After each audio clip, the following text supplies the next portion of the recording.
Okay, hello, hi friends. చూడండి, ఈరోజు పని గడ్డి కోయడం. ఊరాల పొంటి చేను పక్కకి ఇలా గడ్డి ఉంటుంది, మొత్తం కోసి కోసి కుప్పలు పెట్టాలి.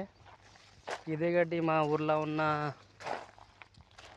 ఎడ్లు కానీ ఆవులు కానీ తింటాయి. ఎవరికి అవసరం ఉంటే ఎక్కువ వాళ్ళు తీసుకుపోతారు గడ్డి. ఇలా చేను మొత్తం నీట్గా ఉంచాలి. అది పత్తి పంట అనేది మన చేతికి వస్తుంది, లేకపోతే రాదు. చాలా కష్టపడాల్సి వస్తుంది. ఎండ చూడండి ఎంత ఉందో. ఎండ 100 degrees ఉందో, ఎంత ఉందో, మొత్తం కాలిపోతుంది. చాలా ఎండ ఉంది. ఈ ఎండలో పని చేయాలి డైలీ చేనికి వచ్చి.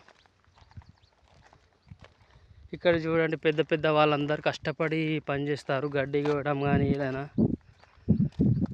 ఎంత వయసు వచ్చినా కూడా, ఏజ్ ఉన్నా కానీ వాడు చాలా కష్టపడతారు వాళ్ళు. సిటీలో ఉన్న వాళ్ళు ఒక 50-60 సంవత్సరాలు వస్తే కూడా వాళ్ళు ఏసీ రూమ్లలో కూర్చుంటారు, కానీ ఇక్కడ కూర్చోవడం కుదరదు. చేనులలో ఏదైనా ఒకటి పని చేసుకుంటూ ఉంటేనే ఆరోగ్యంగా మంచిగా ఉంటారు. ఇక్కడ చూడండి, పెద్ద మనిషి పని చేస్తున్నాడు.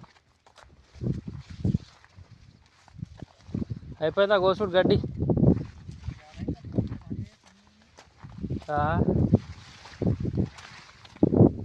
కాలేదా ఇంకా?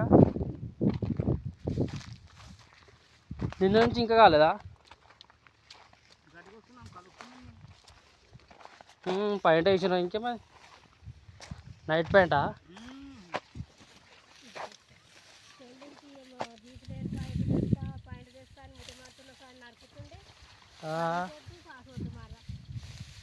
పెద్ద బంటి చూడండి ఎట్లా కష్టపడుతుండ్రు గడ్డి కోసి.